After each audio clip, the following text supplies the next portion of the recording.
саламатсыздар ма балалар? Біздің бүгінгі өтетін сабағымыздың тақырыбы өлшеу құралдары.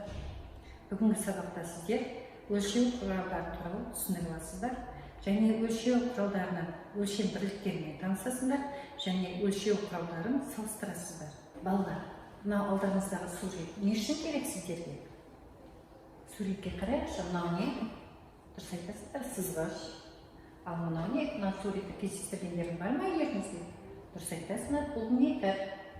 Ал балалар, мынау суретті көрдіңіздер, бұны қайдан көрдіңіздер? Дұрыс айтасыздар, бұл машинада болады. Машинаның спидометрі. Ал мынау жерде нені суретті көріп жүр? Мынау метрмен балалар.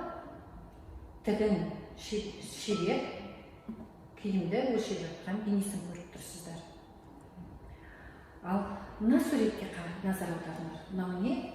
Таразы. Дұрыс айтасыздар. Бұл таразыны сіздер қайда көрдіңіздер? Дүкенде, кейбіреулерінің үйлерінде де кездесетін құрал, иә?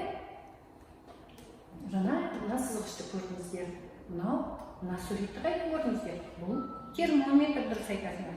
Бұл термометр көптеген балалардың үйлерінен кездестіруге болады, иә?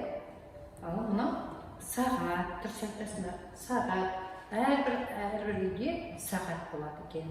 Міне балалар, сіздер бірнеше суретті көріп тұрсыңдар. Бұл суреттің, әрбір суреттің өзінің атқаратын қызметтері бар. Таразымен заттың салмағын өлшейміз. Ал мынау сызғышпен заттардың ұзындығын өлшейміз. Ал мынау сағатпен күнделікті уақытты өлшейміз балалар. Ал мынау термометрді сіздер білесіздер, күнделікті ауа райының суық, жылы екендігін өлшейтін боласыздар. Ал балалар, сіздердің алдарыңызда гигрометр құралы тұр. Бұл құралды сіздер көп көре бермейсіздер. Бұл тек қана метрологиялық станцияларда кездеседі. Бұл гигрометр ауаның ылғалдылығын өлшеу үшін қолданатын метрологиялық аспап деп аталады. Ал сіздер жаңа термометрді мен сіздерге айттым, ауаның ыстық суығын өлшейтін құрал деп. Қараңыздаршы балалар, ауаның мысалы суық болса, ол төменге қарай түседі, мына қызыл сынап. Ортасында термометрдің сынап болады. Ол сынап суық болса төмен қарай түседі, күн ыстық болса балалар, ол жоғары қарай көтеріледі. Мына жерде суретте тек қана суықтығына көрсетіп тұр. Ал балалар, сіздер таразыны көріп тұрсыз. Бұл тараза кез келген заттардың салмағын өлшейді. Оның өлшем бірлігі көбіне килограмм деп аталады. Мына жерге қараңыздаршы, 2 килограмм. Әр заттың салмағын өлшеу үшін бірнеше түрлі таразыларды қолдануға болады екен. Енді мен сіздерге манадан бері өлшеу құралдарын айтып тұрмын. Енді мына жерде балалар, мына жерде заттың салмағын бөлу үшін ұзындықты көрсетіп қойылған екен. Дұрыс па? Біз ұзындықты мынандай заттың салмағын литрмен өлшеуге бола ма екен?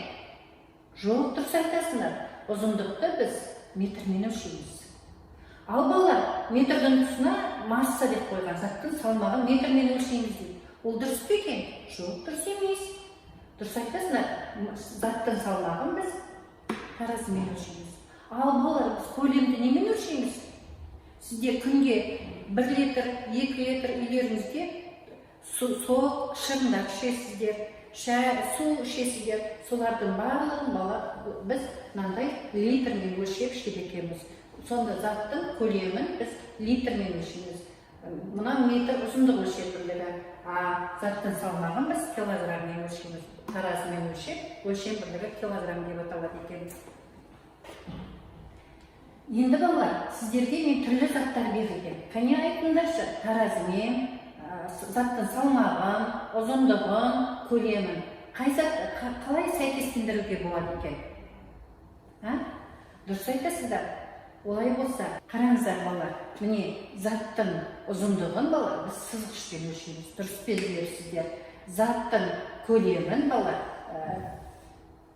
суды біз көлеммен өлшейміз, литрмен.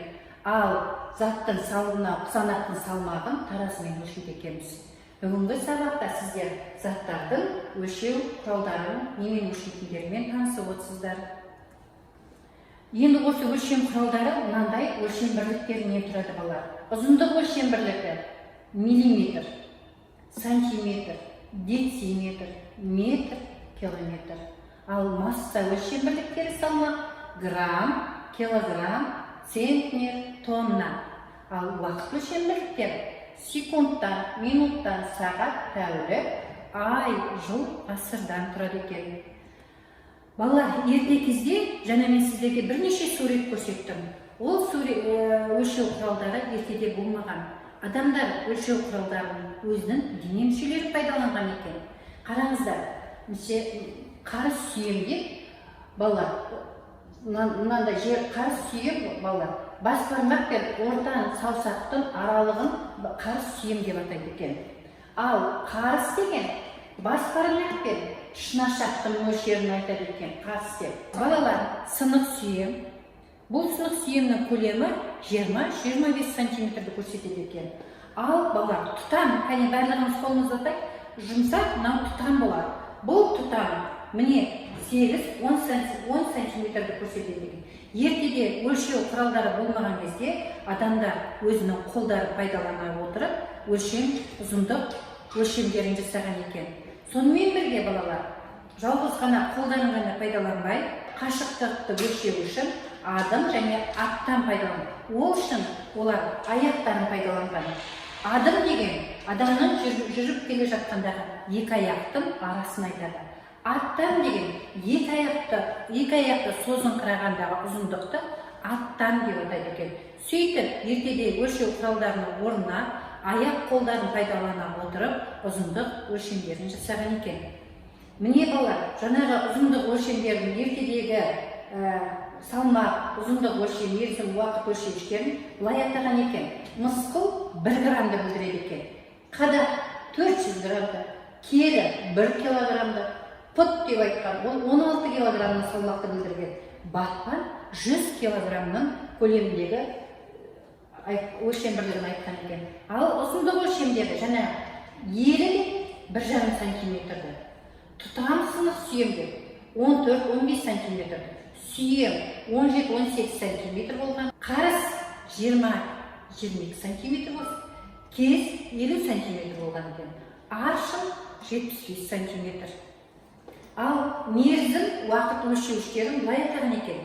1 сәт болса, 1 секундтағы уақытты айтқан. Сүт пісірім уақыты, олар 5-15 минут болса, оны сүт пісірім уақыты деп аталған екен. Бие сауым деген 1,5 сағат уақытты айтқан.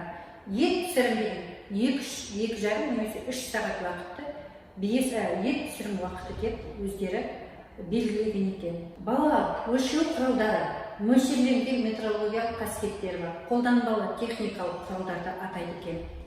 Олай болса, біздің бүгінгі сабақта балалар, ұзындық өлшем бірлігі, масса өлшем бірлігі, көлем өлшем бірліктерімен таныстыңдар. Ұзындық өлшем бірлігі сантиметр, метр, миллиметр, килограмм, грамм, тонна, центнер, көлем өлшем бірлігі литр деп аталады екен.